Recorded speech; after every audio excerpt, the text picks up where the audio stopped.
বিশাল তরুণ ইতিহাস ভাই। ওইটা এখন আর মনে করতেছি না, খুব খারাপ লাগে এটা মনে করলে।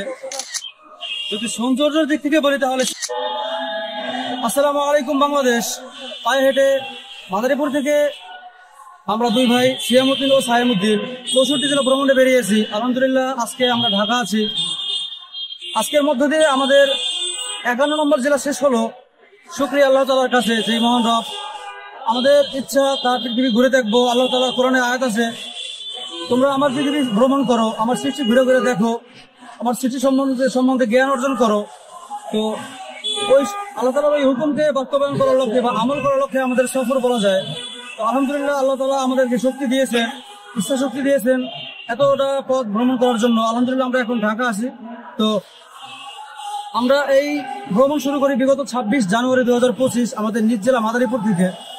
তো এখান থেকে শুরু করে প্রথমে আমরা গোপালগঞ্জ যাই। গোপালগঞ্জ থেকে আমরা পিরোজপুর, এভাবে করে ঝালকাঠি, তারপর বরিশাল, তারপর ভোলা, এভাবে পটুয়াখালী, বরগুনা, বাগেরহাট, খুলনা, এভাবে করে আলহামদুলিল্লাহ আমরা প্রথমে বরিশাল বিভাগ শেষ করি, তারপর খুলনা বিভাগ শেষ করি, এরপরে রাজশাহী বিভাগ, রংপুর বিভাগ, তারপর রংপুর থেকে আমরা ব্রহ্মপুত্র নদ পার হয়ে আমরা ময়মনসিংহ বিভাগে প্রবেশ করি জামালপুর দিয়ে। তো তারপরে আলহামদুলিল্লাহ আমরা সুনামগঞ্জ দিয়ে সিলেট বিভাগ প্রবেশ করি। এভাবে করে সিলেট থেকে ধরেন আমরা হবিগঞ্জ হয়ে কিশোরগঞ্জে আসি, ওইখান থেকে গিবারিয়া, নরসিংদী, এভাবে করে আমরা টাঙ্গাইল, মানিকগঞ্জ, তারপরে গাজীপুর, তারপরে ঢাকা আসি আর কি। ঢাকা আসি এখন ভাই।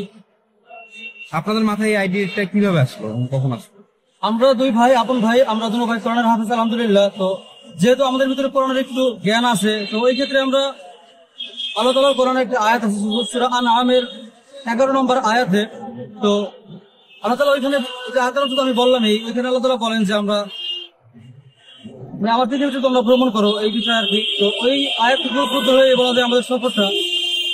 তো প্রাকৃতিক সৌন্দর্যের বাংলাদেশ সবারই ঘুরে দেখার একটা ইচ্ছা। এমন কোনো মানুষ পাবেন না যে এখানে মানে তার দেখার ইচ্ছা নাই। সবাই ঘুরে দেখতে চাবে, কিন্তু হয়তো বা কারো সৌভাগ্য হবে না, সবাই দেখতে পাবে না। তো ওই ক্ষেত্রে আলহামদুলিল্লাহ আমরা নিজের একটা টার্গেট নিয়েছি, পায়ে হেঁটে। আপনাদের বাজেটটা কোত্থেকে আসছে? আপনাদের যে এই যে আপনারা মোটামুটি 51টা জেলা আপনারা ভ্রমণ করেছেন, এর যে খরচটা, এই খরচটা কোত্থেকে আসছে? যদি খরচের কথাটা আমরা বলি তাহলে আমাদের আব্বু প্রাইমারি স্কুলের হেডমাস্টার। তো আমরা আলহামদুলিল্লাহ বলা যায় মোটামুটি ভিতরে ভালোই আছে আপনাদের সকলের দোয়ায়। তো ওই ক্ষেত্রে আমাদের আব্বু এই বিশাল খরচটা বহন করতেছেন। তারা বাংলাদেশ সফর করা, যদিও আমরা পায়ে হেঁটে, গাড়ি ভাড়াটা লাগে না আমাদের, কিন্তু তারপরেও ভাই থাকা খাওয়ার একটা বিষয় তো আছে অবশ্য বিশাল বাংলাদেশে। আপনাদের কোনো কি স্পন্সর আছে আপনার বাবা ব্যতীত?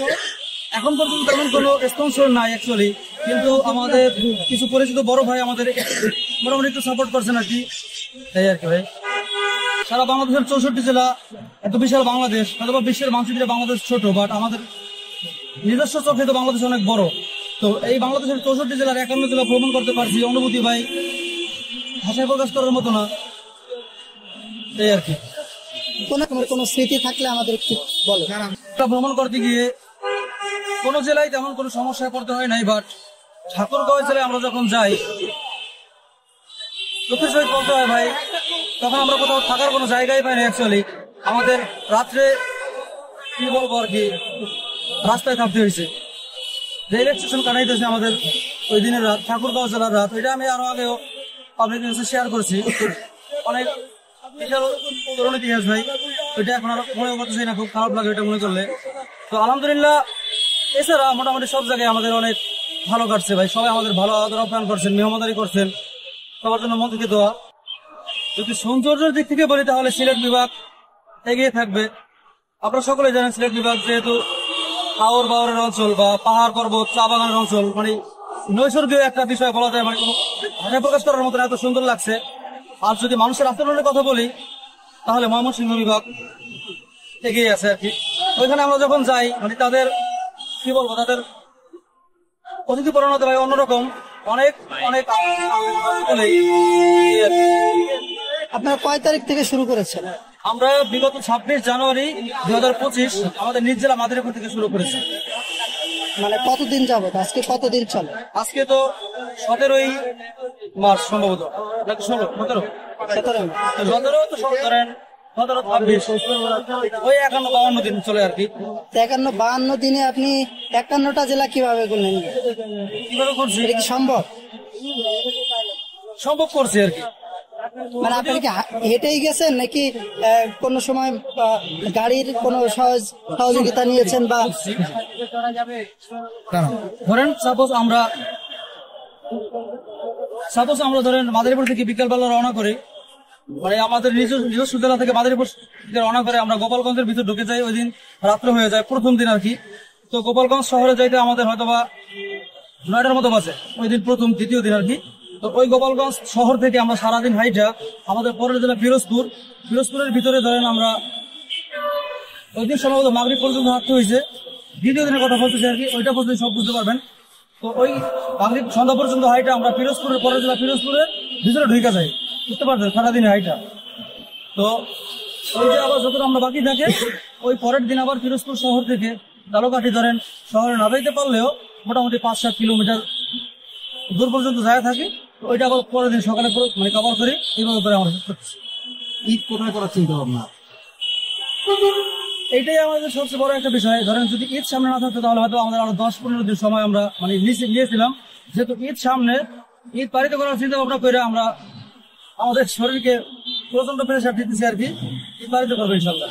আচ্ছা, রোজা থেকে ক্ষেত্রে আপনাদের কি মনে হচ্ছে? আপনাদের শরীরের কোনো মানে আচ্ছা, এটা সমস্যা হচ্ছে কিনা বা বলি এটা? কোনো জি জি জি বলুন প্লিজ। আমরা যখন প্রথমে বের হই মানে একেবারে নতুন হাঁটা তখন 4-5 দিনের মাথায় আমাদের শরীর এমন অসুস্থ হয়, অনেক টাকার অ্যান্টিবায়োটিক খাইতে হয়েছে, আমাদের পাটা ফুলে যায় একেবারে ঠোস করে, মনে করেন অবস্থা খারাপ।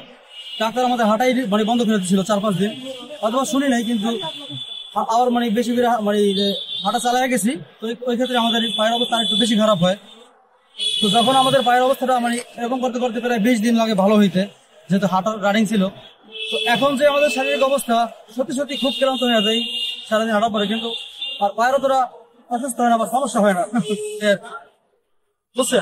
রোজা রাখাতে আমরা প্রচন্ড ক্লান্ত হয়ে যাই, দিন শেষে কিন্তু সহ্য করতে পারি। সফরের মধ্যে ভিতরে আমরা যখন প্রথমে বের হই যে মাদারীপুর থেকে, যেদিন তাদের ওই যে আমরা বললাম যে গোপালগঞ্জ আমাদের ওই যে মানে প্রস্তুতিটা গ্রহণ করতে করতে আমাদের প্রায় 3টার মতো বাইরে যায়। তো এখান থেকে আমরা ওই যে 8টা পর্যন্ত হাঁটি রাত্র।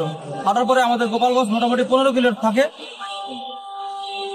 তো আমরা ওই দিন হয়তো আমরা 4-5 কিলো গাড়িতে যাওয়া হয়েছে প্রথম দিন আর যা হয় না। ঠিক আছে, ধন্যবাদ। এ তো এটা বিশাল পরিশ্রমের ব্যাপার ভাই। দেশবাসীর কাছে আমি তেমন কিছু এখন আশা করি না বা চাইও নাই, শুধু একটা জিনিস সবার কাছে চাই, সেটা হলো দোয়া। আমাদের জন্য সবাই দোয়া করবেন, আল্লাহ তাআলা যেন আমাদের মনের ন্যাক উদ্দেশ্য পূরণ করেন বা কবুল করেন। আর দ্বিতীয়ত হইলে গিয়া আমাদের যেন সুস্থ রেখে এই বাকি জেলাগুলো শেষ করার তৌফিক দান করেন, এই আর কি। আসসালামু আলাইকুম ওয়া রাহমাতুল্লাহ।